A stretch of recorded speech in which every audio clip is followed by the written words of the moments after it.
দেশের খোদ রাজধানী দিল্লিতে ২০১২ সালের ১৬ই ডিসেম্বর এমন একটি ঘটনা ঘটেছিল যা শুনলে আজও মানুষের দেহের লোম খাড়া হয়ে যায়, অন্তরাত্মা কেঁপে ওঠে। ২৩ বছরের একটি মেয়ের সঙ্গে ৬জন দানব নৃশংসতার সমস্ত সীমা পার করেছিল।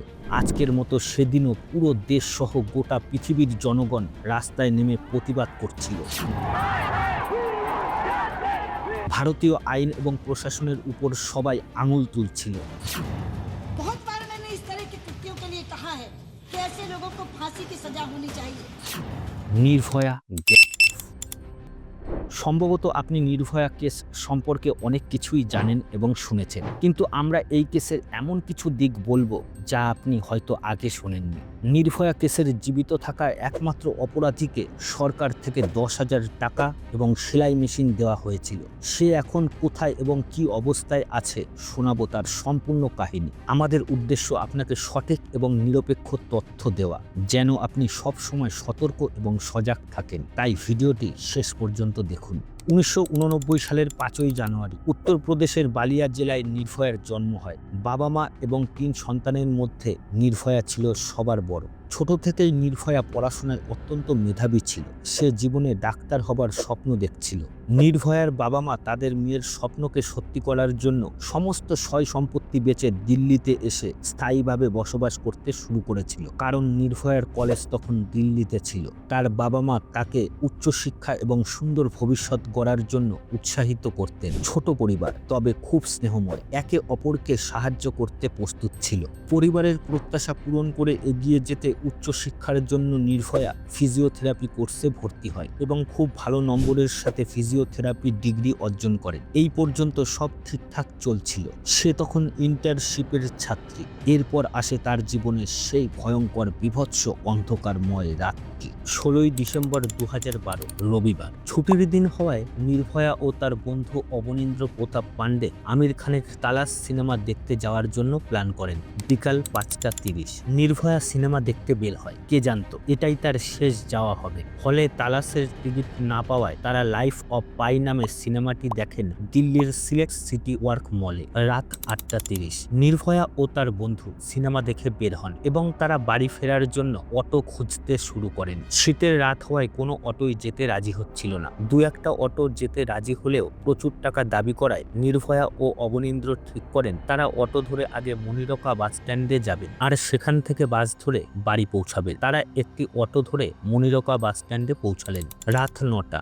অভয়া ও অবনীন্দ্র মনিরকা বাস স্ট্যান্ড থেকে একটি বেসরকারি চার্টার্ড বাসে ওঠেন। বাসটির রং সাদা ছিল। পরবর্তীতে পুলিশের সাদা রঙের জন্যই বাসটিকে শনাক্ত করতে সুবিধা হয়েছিল। যাই হোক, বাসটি গন্তব্যের দিকে যেতে শুরু করলো। ৯টা ১০ বাসের মধ্যে থাকা একজন ছেলে তাদের কাছ থেকে ১০ টাকা করে ভাড়া নেয়। যখন তারা টিকিট চায় তখন সে অভদ্র আচরণ করতে শুরু করে। নির্ভয়া ও তার বন্ধু চুপ করে বসে থাকেন এবং গন্তব্যে পৌঁছানোর অপেক্ষা করতে থাকেন। রাত ৯টা ১৫ বাস চালক বাসটিকে নির্ধারিত রুট থেকে সরিয়ে অন্য পথে নিয়ে যায়। এটা বুঝতে পেরে নির্ভয়ার বন্ধু বাসের ভিতরে থাকা লোকেদের প্রশ্ন করতে শুরু করে, তবে তার প্রশ্নের সঠিক উত্তর দেওয়ার পরিবর্তে তারা তার সাথে অভদ্র আচরণ করতে শুরু করলো। ৯টা ২০ বাসের দরজা বন্ধ করে দেওয়া হয়। তারপর ভিতরে থাকা সবাই বন্ধুর উপর চড়াও হয়। প্রথমে ঘুষি লাথি মারে, এরপর বাসের ভিতরে থাকা একটি বড় লোহার রড দিয়ে মাথায় আঘাত করে। এর ফলে নির্ভয়ার বন্ধু সেখানেই অজ্ঞান হয়ে পড়ে যান। ৯টা ৩০ নির্ভয়ার জন্য ভয়াবহ নির্যাতনের ধাপ শুরু হয়। নির্ভয়ার বন্ধুকে মারধরের পর যখন তারা দেখেন যে সে অজ্ঞান হয়ে পড়ে গেছে, তখন তারা সবাই মিলে নির্ভয়াকে টেনে বাসের পিছনের সিটে নিয়ে যায়। সেখানে নির্ভয়ার সঙ্গে যা কিছু ঘটে তা আমরা ভাষায় প্রকাশ করতে পারবো না। টানা ১ ঘন্টা ধরে নির্ভয়ার সঙ্গে ৬জন পশু পালা করে নির্মম পাশবিক হিংসাত্মক অত্যাচার চালাতে থাকে। এই সময়ের মধ্যে বাস বহুবার পুলিশের গাড়ির পাশ দিয়ে যায়। বাস নিজেও অনেক থানার পাশ দিয়ে চলে যায়, কিন্তু কেউ বাসটিকে থামায় না। বাসের ভিতর থাকা ৬জন দানব একের পর এক নির্ভয়ার শরীরকে নিগৃহীত করতে থাকে। নির্ভয়ার বন্ধুর মাথায় লোহার রডের আঘাতের কারণে অজ্ঞান হয়ে পড়েছিল, তাই সে নির্ভয়াকে সাহায্য করার অবস্থায় ছিল না। ৬জনের বিরুদ্ধে একা নির্ভয়ার লড়াই করা সম্ভব ছিল না, তবুও সে তার সমস্ত শক্তি দিয়ে তাদের বিরুদ্ধে প্রতিরোধ করে। পরবর্তী তদন্তে জানা যায় নির্ভয়া ৩জন দানবের উপর বেশ কয়েকবার আঘাত করেছিল এবং অনেকবার বাঁচার চেষ্টাও করেছিল, কিন্তু দুঃখজনকভাবে তা সম্ভব হয়নি। যখন তাদের নির্মমতার পর মন ভরে যায়, তখন তারা নির্ভয়াকে বাস থেকে বাইরে ফেলে এবং তাকে পিষে দেওয়ার পরিকল্পনা করে, যেন এটি একটি দুর্ঘটনা মনে হয়। তবে এর আগে তারা নির্ভয়া এবং তার বন্ধুর সমস্ত পোশাক খুলে নেয় এবং তাদের কাছ থেকে মোবাইল সহ অন্যান্য সবকিছু লুট করে। রাত প্রায় 10:45। তারা নির্ভয়া এবং তার বন্ধুকে চলন্ত বাস থেকে ফেলে দেয়। বাসের ভিতরে থাকা দানবরা নির্ভয়ার বন্ধুকে মেরে ফেলার চেষ্টা করেছিল, কিন্তু তারা তা করতে পারেনি।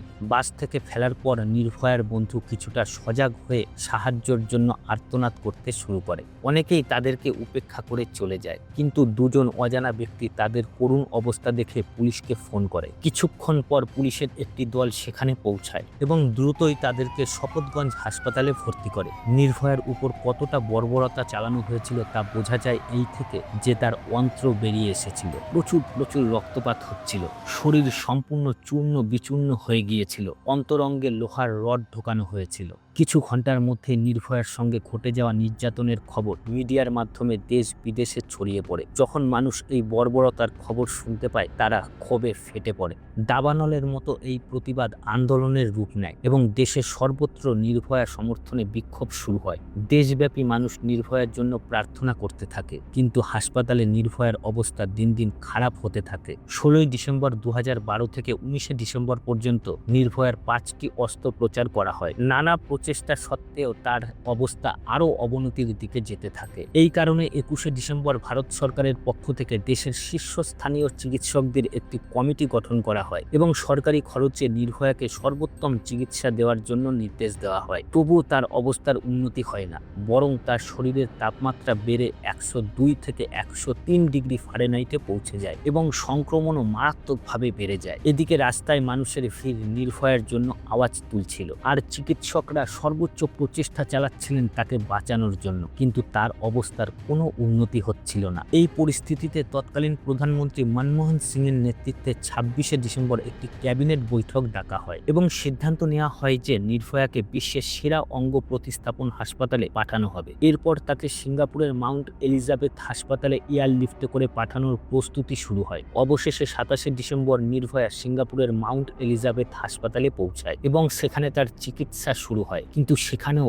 অবস্থা আরও খারাপ হতে থাকে। অবশেষে 29 ডিসেম্বর স্থানীয় সময় সকাল 4:45 নির্ভয়া এই পৃথিবী থেকে চিরতরের জন্য বিদায় নেয়। নির্ভয়ার মৃত্যুর পর তার মরদেহ দিল্লিতে ফিরিয়ে আনা হয় এবং কড়া নিরাপত্তার সঙ্গে তার শেষকৃত্য সম্পূর্ণ হয়। এদিকে নির্ভয়ার চিকিৎসা চলাকালীন দিল্লি পুলিশ অপরাধীদের ধরার জন্য তল্লাশি শুরু করে। ঘটনার রিপোর্টিংয়ের 24 ঘন্টার মধ্যে দিল্লি পুলিশ অনেক সন্দেহভাজনকে গ্রেপ্তার করে। সিসিটিভি ফুটেজের মাধ্যমে দিল্লি পুলিশ বাসটিকে শনাক্ত করে এবং প্রথমে বাসের চালক রাম সিংকে গ্রেপ্তার করে। রাম সিংয়ের বক্তব্যের ভিত্তিতে একে একে মোট 6 জন অপরাধীকে গ্রেপ্তার করা হয়। গ্রেপ্তারকৃতদের মধ্যে 30 বছর বয়সী রাম সিং এবং তার 26 বছর বয়সী ভাই মুকেশ সিং ছিল, যারা রাজস্থানের বাসিন্দা। এছাড়া পুলিশ 20 বছর বয়সী জিম সহকারী প্রশিক্ষক বিনয় শর্মাকে এবং 19 বছর বয়সী ফল বিক্রেতা পবন গুপ্তাকে গ্রেপ্তার করে। এই দুজনকে বিহার এবং উত্তরপ্রদেশ থেকে গ্রেপ্তার করা হয়। 6 নম্বর অপরাধীকে পুলিশ উত্তরপ্রদেশের বাদালুম থেকে গ্রেপ্তার করে। শুরুতে তার নাম প্রকাশ করা হয়নি, কারণ গ্রেপ্তারের সময় সে 17 বছর বয়সী ছিল এবং আইন অনুযায়ী সে একজন অপ্রাপ্ত বয়স্ক ছিল। পরবর্তীতে জানা যায় তার নাম মোহাম্মদ আফরোজ। আফরোজকে আনন্দ বিহার টার্মিনাল থেকে গ্রেপ্তার করা হয়। পুলিশ 26 বছর বয়সী অক্ষয় ঠাকুরকেও গ্রেপ্তার করে, যে বিহারের ঔরঙ্গাবাদের বাসিন্দা ছিল। এরা সবাই বিভিন্ন পটভূমির হলেও কয়েকদিন আগেই তাদের মধ্যে বন্ধুত্ব হয়েছিল। ঘটনার রাতে এরা মদ্যপান এবং পার্টির উদ্দেশ্যে বাসে করে বের হয়েছিল। এরা সবাই মিলে অনেক মদ এবং সামগ্রী বাসে তুলে নিয়ে শিকারের সন্ধানে বেরিয়েছিল। অনেকেই জানেন না যে নির্ভয়াকে আক্রমণ করার আগে এই লোকগুলো আগে রামধীর সিং নামে একজন কাঠমিস্ত্রিকে যাত্রী হিসেবে বাসে বসায়। তারপর তার টাকা ও মোবাইল লুট করে তাকে বাস থেকে নামিয়ে দেয়। রামধীর সিং এই লুটের ঘটনা কাছাকাছি থাকা পুলিশকে জানান, কিন্তু এই সময় পুলিশ রামধীর সিং এর অভিযোগ উপেক্ষা করে। যদি তখন পুলিশ রামধীর সিং এর এই অভিযোগকে গুরুত্ব সহকারে নিত, তাহলে হয়তো নির্ভয়ার এত বড় দুর্ঘটনা হতো না। কিন্তু তারা কিছুই করেনি। সকল অপরাধীদের গ্রেপ্তার করার পর প্রথমে তাদের শনাক্তকরণ করানো হয় এবং নির্ভয়ার বন্ধু তাদের 6 জনকেই শনাক্ত করেন। এরপর তাদের বিরুদ্ধে মামলা শুরু হয়। মামলার শুনানি চলাকালে 11ই মার্চ 2013 সালে নির্ভয়া কেসের প্রধান আসামি রাম সিং জেলে আত্মহত্যা করে। এছাড়া 1 সেপ্টেম্বর 2013 সালে এই কেসের নাবালক আসামিকে কেবল 3 বছরের সাজা দিয়ে জুভেনাইল জাস্টিস বোর্ডের মাধ্যমে সংশোধনাগারে পাঠানো হয়। অন্য 4 জন অপরাধীর বিরুদ্ধে গণধর্ষণ ও হত্যা সহ বিভিন্ন গুরুতর ধারায় মামলা চলতে থাকে এবং শেষমেশ 13ই সেপ্টেম্বর তাদের সবাইকে ফাঁসির আদেশ দেওয়া হয়। তারা ফাঁসির আদেশের বিরুদ্ধে দিল্লি কোর্টে আপিল করে, যেখানে 13ই মার্চ 2014 সালে দিল্লি হাইকোর্ট নিম্ন আদালতের ফাঁসির আদেশকে বহাল রাখে। এরপর তারা সুপ্রিম কোর্টে যায়। সুপ্রিম কোর্টও 5ই মে 2017 সালে ফাঁসির আদেশকে বহাল রাখে। তবুও এই অপরাধীরা বিভিন্ন উপায়ে রেহাই পাওয়ার চেষ্টা করে, কিন্তু সুপ্রিম কোর্টের পর রাষ্ট্রপতিও তাদের আবেদন বাতিল করে দেন। অবশেষে সমস্ত আইনগত পথ বন্ধ হওয়ার পর 20 মার্চ 2020 সালে সকাল 5:30 তিহাড় জেলে 4 জন অপরাধীকে ফাঁসি দেওয়া হয়। সকাল 6টায় মেডিকেল টিম তাদের মৃত্যু নিশ্চিত করে। নির্ভয়া কাণ্ডের 4 জন অপরাধীর ফাঁসির সাজা দেওয়া হয়েছিল, আর একজন অপরাধী জেলে আত্মহত্যা করেছিল। কিন্তু একজনের কি হলো? যেমন কিছুক্ষণ আগে বলা হয়েছে, এই কেসের একজন অপরাধী অপরাধ করার সময় নাবালক ছিল, তার বয়স মাত্র 17 বছরের মধ্যে ছিল। তাকে 3 বছরের সাজা দেওয়া হয় এবং একটি সংশোধনাগারে পাঠানো হয়। মিডিয়া রিপোর্ট অনুযায়ী এই নাবালক অপরাধীর নাম মোহাম্মদ আফরোজ। 3 বছরের সাজা শেষ করার পর আফরোজকে সংশোধনাগার থেকে বের করে খুব গোপনে অন্য একটি জায়গায় পাঠানো হয়। মিডিয়া রিপোর্ট অনুযায়ী আফরোজকে নতুনভাবে জীবন শুরু করার জন্য 10,000 টাকা এবং একটি সেলাই মেশিন দেওয়া হয়, যাতে সে দর্জির কাজ করে জীবিকা নির্বাহ করতে পারে। বর্তমানে আফরোজ কোথায় আছে এ বিষয়ে কেউ নিশ্চিতভাবে জানে না, কারণ দেশের আইন অনুযায়ী অপ্রাপ্তবয়স্ক অপরাধীর সুরক্ষা দেওয়া সরকারের দায়িত্ব। দিল্লি সরকার তাকে 10,000 টাকা এবং সেলাই মেশিন দিয়েছে বলে দাবি করা হয়, তবে এর পেছনের সত্যতা জানা জরুরি। আসলে 2014 সালে জুভেনাইল জাস্টিস কেয়ার এবং প্রোটেকশন অব চিলড্রেন অ্যাক্ট অনুযায়ী কোনো অপ্রাপ্তবয়স্ক অপরাধী যখন তার সাজা শেষ করে, তখন তার পুনর্বাসনের ব্যবস্থা করা রাজ্য সরকারের দায়িত্ব। এই আইন কেন্দ্র সরকার দ্বারা প্রণীত এবং এনডিএ সরকারের সময় এই আইন সংশোধন করা হলেও এই বিধানটি বাদ দেওয়া হয়নি। তাই নির্ভয়া কেসের এই অপরাধীকে পুনর্বাসনের জন্য অর্থ সাহায্য এবং সেলাই মেশিন দেওয়া হয়েছিল। আমরা এখানে কোনো রাজনীতি করছি না, বরং আপনাকে সঠিক তথ্য দিচ্ছি। এই খবর প্রকাশের পর মানুষের ক্ষোভ আরও বেড়ে যায়, কারণ কথিতভাবে নির্ভয়ার সঙ্গে সবচেয়ে বেশি অত্যাচার এই নাবালক অপরাধীই করেছিল, অথচ তাকেই ছেড়ে দেওয়া হয়। আরেকটি বিষয় যা আপনি হয়তো জানেন, এই মামলা পৃথিবী জুড়ে নির্ভয়া নামে পরিচিত এবং অনেক মাস ধরে কেউ নির্ভয়ার আসল নাম জানত না। এর কারণ হলো ভারতীয় আইন মতে ধর্ষণের শিকার ব্যক্তির আসল পরিচয় প্রকাশ করা অবৈধ। এর জন্য মিডিয়া তখন মেয়েটিকে নির্ভয়া এবং দামিনী নামে ডাকতে শুরু করে। তবে আইনে এই বিধানও আছে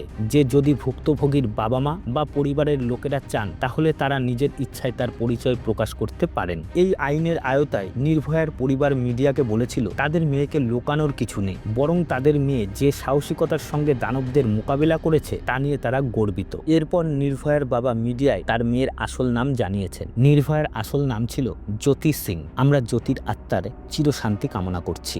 প্রতি বছর ধর্ষণ সংক্রমণ দেশে বেড়েই চলেছে। বন্ধুরা, আপনারা কি মনে করেন দেশের ধর্ষণের ঘটনা কমাতে সরকারের কি কি পদক্ষেপ নেওয়া উচিত? কমেন্ট বক্সে আপনার মূল্যবান মতামত জানান।